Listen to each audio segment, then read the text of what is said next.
And here we go with the Tri-State Audi Knicks postgame show. Knicks tonight and the Pistons. Mitchell Robinson was a force. 17 points to tie a season high and 14 rebounds.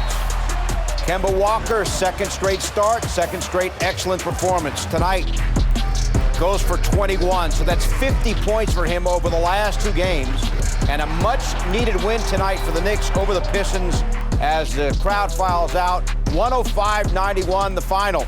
And the home stretch of our Garden of Dreams fundraiser, MSGNetworks.com, where you go to participate and donate. $100 buys your raffle ticket and a chance at one of 19 great prizes.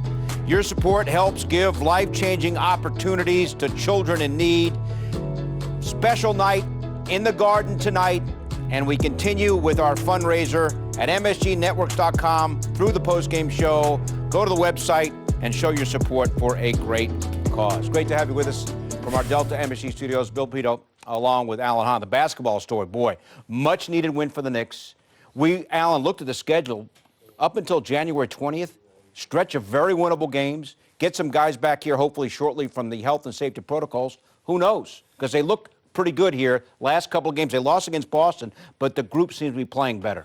Yeah, and an opportunity, obviously, with parity in the league and where you're seeing a lot of teams that you thought would be good are also struggling. The Knicks are not the only team that is not playing up to what the standards were from last year. They're going to see one of those teams on Christmas Day in the Atlanta Hawks, and you have to get right.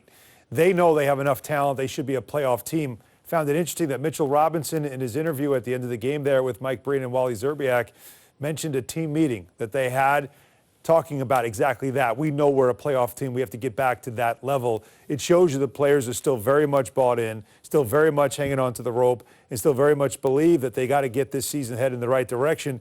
And I think Mitchell Robinson and his energy is a key piece that has been missing throughout most of this season. When he gets into the shape he needs to get into to play extended minutes, what a difference maker he can be, because he gets you extra possessions and easy putbacks. Change the whole energy level when he plays like he did tonight. Knicks, boy, we've spent a lot of time this year talking about bad third quarters. Not tonight.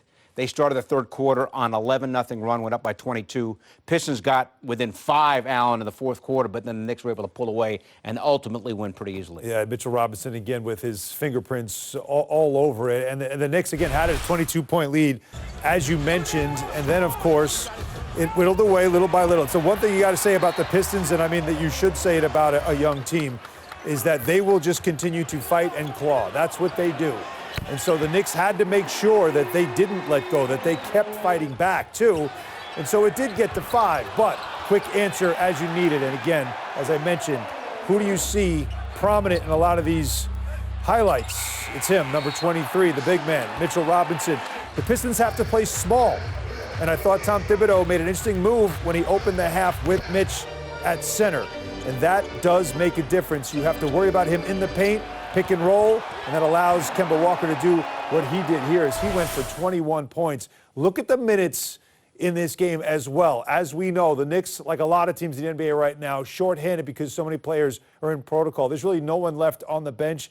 They're bringing people. I mean, Damian Dotson was signed to a 10-day, and he got minutes in this game. Been a while since we've seen him in a Knick uniform. Alec Burks played 41 minutes. Evan Fournier played 41 minutes. Kemba played 40 minutes after playing 37 in Boston, and Julius Randle played 38. You're asking your vets to carry the load right now. They all did it against the young team, made sure they got the home win. And I think worth pointing out, Kemba Walker, 29 points against Boston, 21 tonight. That's his best total over 2 games. 50 points for him over 2 games when he hadn't played in 10 straight. Give him a lot of credit. Evan Fournier, you talked about how important it is for the Knicks for him to get at least to 18. That was a useful stat. A very useful stat. And they got to 22 and they won again. Now 10 games that Evan Fournier has scored over 18 points. And when he does that, the Knicks are 9-1. And it just shows you his importance to this team. As you try to get these pieces to fit, you start to realize the different importance of each player and how they fit. And for a while, Kemba Walker was taken out of the starting lineup, taken out of the rotation completely, because the thinking was, boy, he's a negative defensively. But what you realized is, but he was still a positive offensively.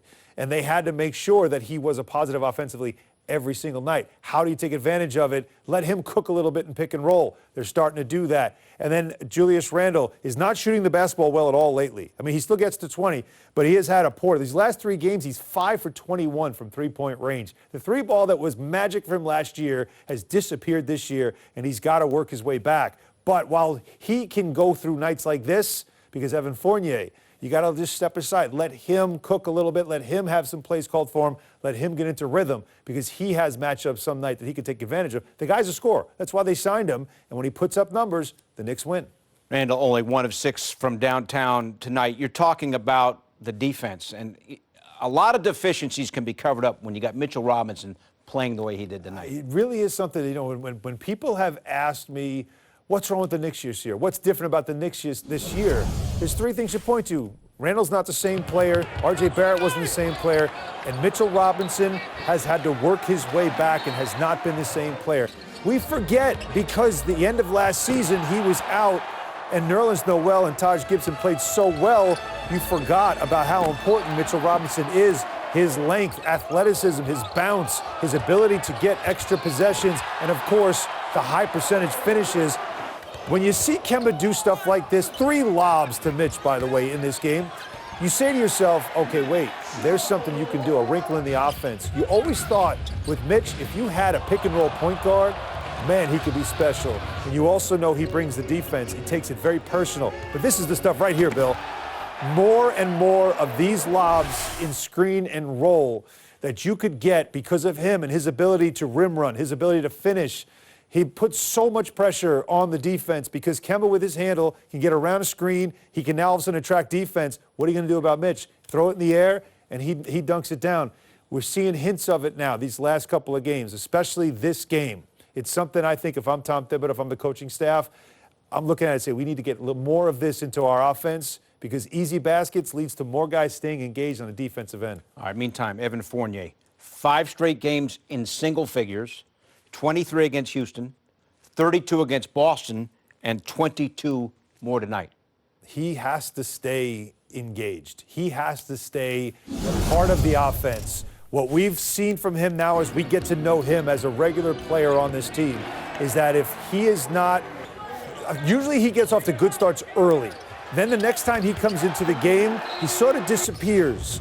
And then with that, he disengages a little bit. You don't see him have that much energy defensively. You don't see him attacking. He sort of just stays on the perimeter and becomes more of sort of a spectator. No, he's got to stay hungry. He's got to stay aggressive. He's got to attack.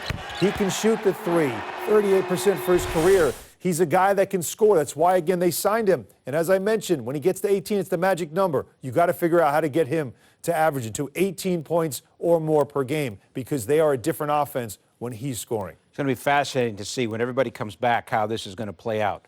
Alec Burks had the run starting at point guard. I don't know if that's going to be the future plan. Burks tonight, 8 points, but he does other things. He didn't shoot well, has not shot well of late, but he gets 7 rebounds and has 6 assists. Very comfortable as a wing. Yeah. So it's going to be very interesting. Too. You're not asking him to handle the basketball, which once they made him a point guard, what did opposing teams do? They started attacking his weak hand. They started, he doesn't have a tight enough handle to really be a point guard, and they challenge it. They always find you weaknesses. So what you want him to be is exactly what he is, which is that versatile Swiss Army knife, where you don't really notice him in the game, then you look at the box score and you go, wow, he affected every column. And he played 41 minutes, and he defends. He does all those things. That's where he's at his best. That's where he belongs. Now, does it fit in the starting lineup, or is it better off the bench? He was very effective off the bench, but maybe with the other vets, he might fit better. Some not easy decisions for Tom Thibodeau to make here, because some of the young guys, we forget, only just before all this started happening, a lot of the young guys were pushing for playing time because of how hard they were playing. You can't play all 15, but all of them have made a case to play. If you make the case that Burks is not your starting point guard, is it Deuce McBride, Derrick Rose, or are you going to go back to Kemba Walker? It's Kemba Walker. And will the coach be willing to do that? Okay, and Kemba, on top of that, has to be willing to play every night. He has to be willing to give you everything he's got every night. That's what you have to get from Kemba. What you've gotten these last 2 games, that has to continue. Because if he can play at this level on a regular basis, well, you've got something. It was the fact that some nights he just wasn't there and you looked at starting five and you felt like, okay, that's one guy now that's detached, and now we've got other issues here, and now we're giving up too many points, and he's not scoring at the other end. But if he's coming in attacking, playing pick and roll like this, you've got something there. You got to look at it more. Again, best back-to-back games that Walker has had all season long. We continue with our Guarded Dreams fundraiser. MSGNetworks.com is your place to go to donate, participate in a great cause.